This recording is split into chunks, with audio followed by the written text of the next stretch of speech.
Anos atrás, quando comecei a morar sozinho, tinha em mente o que esperava para meu futuro. Como, por exemplo, a escolha de um valor de aluguel razoável, um dono do apartamento amigável e compreensível e vizinhos normais e bem-humorados. Acontece que vizinhos normais e bem-humorados foi a coisa mais difícil de encontrar. As paredes são finas na maioria dos apartamentos antigos, algumas mais finas do que outras. Depois que me mudei, notei que uma pessoa se lamentava todas as noites no apartamento ao lado. Parecia uma mulher mais velha em completa aflição. Mas isso não durava a noite inteira. Os sons que ela fazia permaneciam por cerca de 2 horas, às vezes das 8 às 10, ou das 7 às 9, ou até das 6 às 8. O que importa é que seguia um padrão, e sempre eram 2 horas consecutivas. No começo, decidi ser um bom vizinho, e a deixei sozinha chorando em paz. Talvez fosse parte de sua rotina diária, cozinhar, jantar, assistir algum programa de TV e chorar por 2 horas. Chorar é a única maneira que algumas pessoas conhecem de demonstrar emoção. Poderia ser uma forma de liberar seus sentimentos e eu entendi seu lado. Depois de quase um mês, os lamentos continuaram sem parar. Porém, apesar de ter me acostumado com a situação, fiquei com vergonha de convidar amigos para virem até minha casa, preocupado que a vizinha pudesse começar sua triste rotina a qualquer momento. Foi aí que decidi que a melhor maneira de ser um bom vizinho era dando uma olhada no que de fato estava acontecendo. Em uma das noites de seus choros, desliguei a TV, respirei fundo e fui até a porta dela no corredor para me apresentar. Dei 3 batidas na porta de madeira vermelha com o número 19 preso no centro. Assim que soou a 3ª batida, o choro dela parou. Por um momento, houve apenas silêncio. Então, a mulher começou a falar com alguém. Gerald, acho que tem alguém na porta. Alguém, que possivelmente era Gerald, sussurrou de volta. Você atende fazendo favor? Acabei de colocar a chaleira no fogão. A conversa continuou, porém se tornou um monólogo gritado, como se estivessem discutindo. Tudo bem, espera um minuto. Ela gritou com uma voz trêmula. Alguns segundos depois, ouvi a porta sendo destrancada. Foi nesse momento que vi minha vizinha pela primeira vez. Curvada, vestida numa camisola de seda com bolinhas roxas e uma alça na parte de trás do seu pescoço flácido, que segurava seu óculos de leitura que cobriam seus olhos. Alguma coisa ali cheirava muito mal. Cheirava, literalmente, mas eu não sabia dizer se era ela ou o apartamento. Um cheiro semelhante ao porão dos meus pais, logo após uma enchente que teve quando eu tinha 5 anos. Olá, ela disse em uma espécie de resmungo. Oi, respondi. Meu nome é Nick, sou seu vizinho. Eu acabei de me mudar para o apartamento ao lado. Quer dizer, faz algumas semanas. Ela esperou um momento e falou. Olá, Nick. Eu sou Vilma e moro aqui há... A mulher olhou pensativa para o corredor, como se lembrasse de uma vida inteira de tristezas. Bem, muito tempo. É um prazer conhecê-la, senhora Vilma. Tá tudo bem por aqui? Sim, claro. Qual o motivo da pergunta? Ela questionou. É que eu tenho ouvido alguém chorar todas as noites nas últimas semanas, desde que eu me mudei. Eu queria ter certeza de que tá tudo bem. Enquanto dizia isso, tentava olhar para dentro de seu apartamento. Lá, havia um sofá de couro marrom no meio da sala, que aparentemente tinha muitos anos de uso, e um abajur barato ao lado dele. Mas fora isso, não havia mais nada. Nenhuma foto de família, nenhum quadro nas paredes, nenhuma mesa de centro ou mesmo um tapete para cobrir aquele piso de madeira antigo. É só por isso? Ela disse com desdém. Escuta aqui, Rick. Eu sou uma mulher muito velha e às vezes simplesmente esqueço as coisas. Peço desculpa se meu choro está fazendo você perder o sono. Não. E não é Rick, tá? É Nick. E de jeito nenhum, essa não é a minha preocupação. Respondi, antes que ela terminasse a frase. Às vezes, Na minha velhice, eu esqueço coisas, muitas coisas. Ver meus filhos morando longe, lembrar que meu marido faleceu há muito tempo e pensar que na minha idade já vi um monte de gente e coisas indo e vindo, sabe, me faz ficar triste. Quando perco coisas, é apenas mais uma que deixo de ter. E então me preocupo que, se perder a última coisa que posso confiar, que no caso é minha consciência, por exemplo, também perderei minha independência, então não terei mais nada. Pode parecer dramático, mas minhas coisas e minha consciência, de certa forma, estão desaparecendo juntas. Agora mesmo perdi meu coador. Fiquei comovido com sua explicação. Quase quis chorar junto com ela. E então disse: um coador? Eu posso te ajudar a procurar. Que gentil de sua parte. Eu espero não te atrapalhar com esse favor. Não se preocupe, não há problema algum.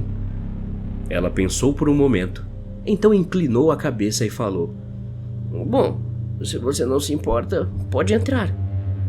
Enquanto abria caminho para que eu entrasse em seu apartamento, fui recebido por uma intensidade ainda mais forte daquele fedor pútrido e decidi que, quando falasse, tentaria manter minhas frases curtas e usar o mínimo de ar possível para não respirar tanto mais. Então perguntei: como que é esse coador? Sabe, aquele objeto que se usa para tirar água quando termina de cozinhar o macarrão. Eu tava fazendo um ravioli e juro que tirei o coador e coloquei bem ali no armário, mas quando a água acabou de ferver, eu não consegui mais encontrá-lo.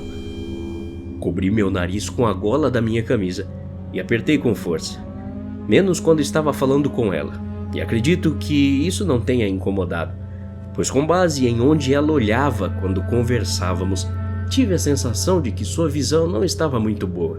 Ela estava olhando para a parede. Como estava escuro, pensei ter visto uma mancha preta na mesma parede que ela olhava fixamente, mas ignorei toda a situação e falei que iria procurar. E o coador é grande, ela falou gesticulando para eu ter uma noção do tamanho. Ela continuou falando durante os 10 minutos em que procurei pelo coador, e durante esse tempo, a senhora olhava para aquele ponto na parede. Mas não achei o coador, e sinceramente, não tinha muitos lugares para procurar, visto que o apartamento dela era mais ou menos do mesmo tamanho que o meu. Tinha um quarto, um banheiro, a cozinha que era pequena e apertada, e a maioria dos armários que abri não tinha nada dentro.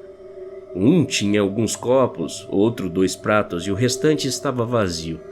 Me perguntei como ela poderia cozinhar qualquer coisa com o pouco de utensílios que tinha. E aquele cheiro se tornou insuportável depois de um curto período de tempo. Quando isso aconteceu, eu finalmente disse: sinto muito, dona Vilma, não consegui encontrar. Você e eu, ela suspirou. Tá tudo bem, você tem sido uma companhia adorável. Em que apartamento você mora? 17, eu disse, a meio caminho da porta. Tá, 17. Se eu perder mais alguma coisa, posso te chamar para me ajudar novamente? Claro, sem problemas, eu disse, aliviado por respirar ar fresco do lado de fora do apartamento dela. Tudo bem. Obrigado, Mick. Espero que tenhamos mais sorte da próxima vez. Você é muito gentil. Tenha uma linda tarde. Obrigado. Você também, falei, e a porta se fechou. Respirei fundo, e quando consegui me recompor, alguns aspectos do apartamento dela começaram a me incomodar. Era semelhante ao meu, mas vazio. Como alguém poderia viver assim? A maioria das senhoras que conheço tem coisas de mais, não de menos. E então, me lembrei daquela chaleira que ela falou antes de abrir a porta. E adivinha só, não estava lá. O fogão estava limpo, não havia nenhum sinal de que alguém tinha usado a cozinha naquela noite, se é que alguma vez foi usada. E algo mais estava faltando. Algo mais desconcertante do que a chaleira barulhenta. A outra pessoa. Ela estava falando com um tal de Gerald antes de abrir aquela porta. Mas pelo que vi nos 10 minutos que fiquei lá, ela morava sozinha. E tinha aquela mancha preta na parede que me repugnava. Ela olhava para a mancha fixamente, mas não do jeito que alguém vê aquilo como um problema. Na verdade, ela parecia admirar. Ela sorria enquanto olhava para a parede, como se achasse encantador. Me arrepiei com o pensamento, mas finalmente consegui me livrar dele, até que a vi novamente. Nas semanas seguintes, recebi várias batidas na minha porta. A senhora Vilma parecia lembrar em qual apartamento eu morava sem problemas, mas nunca conseguia acertar meu nome. A primeira vez que ela veio, disse que estava sentindo falta de sua revista. Nós procuramos, e enquanto isso, ela me contou sobre quanto tempo tinha assinado a revista e como seu falecido marido Gerald costumava escrever para eles. Mas não encontramos. Perguntei se ela ainda pagava a assinatura e ela parou. Pensou por um longo tempo sem jeito antes de declarar: Não me lembro. Algumas noites depois, Vilma disse que perdeu sua receita de Aricept, um medicamento comum para tratar a doença de Alzheimer. Dessa vez encontrei, mas apenas o frasco vazio com o rótulo rasgado. Estava logo abaixo daquela mancha preta na parede que eu juro que estava ficando maior. Se era apenas do tamanho de uma bola de golfe na primeira vez, estava mais próximo do tamanho de uma bola de basquete quando encontrei o frasco de comprimidos. A próxima vez que veio, a senhora Vilma estava chorando. Ela me disse que tinha acabado de fazer compras naquela manhã, mas quando voltou da fisioterapia, toda sua comida tinha sumido. Na verdade, a despensa e a geladeira estavam vazias, exceto por um saco de arroz. No final dessa busca, concluímos que ela não tinha feito compras na verdade, e quando saí do apartamento dela, ainda sentindo aquele odor, tive um vislumbre daquela mancha preta e tive a certeza de que estava realmente aumentando. Não podia mais ser medido pelo tamanho de qualquer bola esportiva, estava mais próximo do tamanho de uma pessoa e a forma era de uma também. Podia ser resultado de uma infiltração ou algo do tipo para causar aquela podridão. Então, enviei um e-mail ao dono do apartamento naquela noite, mas ele nunca me respondeu. A próxima vez que a senhora Vilma apareceu na minha porta, estava mais em pânico do que nunca, ainda vestindo uma camisola, mas sem óculos dessa vez. Estava tremendo e olhando de um lado para o outro enquanto falava. Eu perdi meus netos, ela disse. O que você quer dizer com isso, senhora Vilma? Você tá surdo, Nathan? Eu perdi meus netos. Ela respondeu sem paciência, e mais uma vez, errando meu nome. Eu nunca a tinha visto tão perturbada. Eles vieram te visitar? Sim, minha neta Kate e seu irmão. Michael estava no outro quarto brincando com seus brinquedos, e eu estava ensinando Kate como cozinhar alguma coisa. Não consigo me lembrar o que era. Então eles sumiram. Por favor, me ajude. Eu preciso encontrá-los. Os pais deles vão ficar tão chateados comigo. Fechei a porta atrás de mim e a segui dizendo: Não se preocupe, dona Vilma, nós vamos encontrá-los. Mas como ela poderia perder seus netos? Achei que estava ajudando a ter algum tipo de paz de espírito ao procurar esses itens perdidos, mas parecia estar piorando, visto que ela pensou que estava perdendo pessoas agora. Mais uma vez, começamos a procurar e, sem sucesso, disse que poderia ligar para sua filha para saber se as crianças estavam bem. A senhora Vilma acabou concordando, mas quando peguei o telefone fixo, o número não discou. Fingi falar com a filha dela e fingi a confirmação de que as crianças estavam bem. Oi, eu tô ligando do telefone da senhora Vilma. Sim, sou vizinho dela. Nós queríamos checar como Kate e Michael estão. Eles estão com você? Ah, ok, muito obrigado. Tenha uma boa noite. Obrigado, muito obrigada, disse Vilma. Eu não sei o que eu faria sem você. Coloquei o telefone de volta no gancho e pouco antes de me afastar, notei que o aparelho não estava sequer na tomada. E aquele ponto preto, aquela mancha preta, estava se tornando enorme. Será que ela não estava vendo? Eu o cutuquei e senti uma textura pegajosa que limpei na minha camiseta e disse: Senhora Vilma, acho que você deveria mandar arrumar essa parede aqui.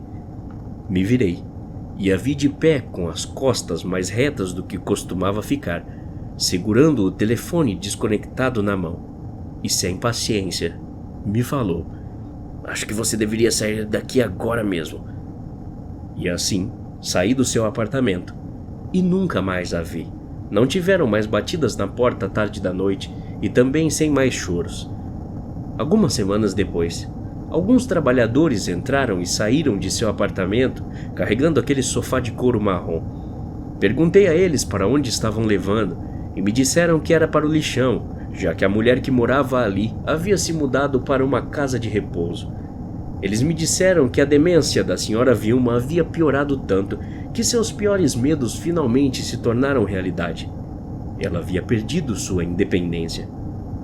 E enquanto eu falava com os trabalhadores da mudança, algo estalou e depois caiu no chão, nos assustando o suficiente para derrubarem o sofá do corredor.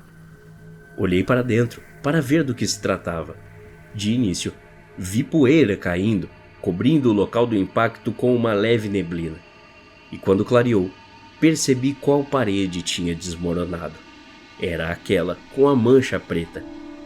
Manchas de parede mofada e enegrecida cobriam o chão junto com fragmentos de algo branco manchado com mofo preto. Olhei de volta para a parede aberta e descobri de onde tinha vindo tudo aquilo. E então, esperei que o que vi fosse falso, algum tipo de pegadinha de Halloween. Já tinha visto posts online sobre esse tipo de coisa antes. Alguém que esconde um esqueleto de plástico dentro da parede e assustava o próximo inquilino que a quebrasse. Mas não era de plástico. Pedaços de carne ainda pendiam de seus pulsos e seus dentes estavam caindo, apodrecendo ao redor das gengivas endurecidas. Larvas rastejavam por buracos em seus ossos pélvicos e órbitas oculares. Em seguida, o maxilar do cadáver balançou e caiu, se estilhaçando no piso de madeira. Enquanto nós três olhávamos horrorizados, a parede rangeu novamente, e então rachou um pouco mais. Logo, o resto da parede desmoronou no chão, seguido por estalos e poeira mais uma vez sobre os destroços. A poeira baixou e meu rosto ficou frio. Eu vi tudo. O coador, as revistas, uma cadeira dobrável, alguns quadros, uma caixa de cartas velhas, os pés de uma mesa de centro, potes, panelas e até uma televisão. Tudo caindo de dentro da parede mofada. Olhei para o crânio sem mandíbula daquele esqueleto, ainda apoiado dentro da parede, e ele pareceu me encarar de volta. Parecia zombar de mim. Não sei como todos os pertences da senhora Vilma foram parar dentro daquela parede, mas o fato é que estavam lá. Provavelmente nunca saberei, mas por algum motivo tenho certeza de que o esqueleto sabia. Ele não apenas sabia como podia ser o culpado por fazer todas aquelas coisas. Sei que parece loucura, mas nada me convence de que ele não era o responsável por torturar a senhora Vilma esse tempo todo. Talvez ela não fosse tão esquecida quanto pensava, mas eu ainda me perguntava sobre seus netos. Se todo o resto estava na parede, onde eles estavam? E assim que voltei para o meu apartamento, a parede rangeu uma última vez. Até a próxima. Obrigado.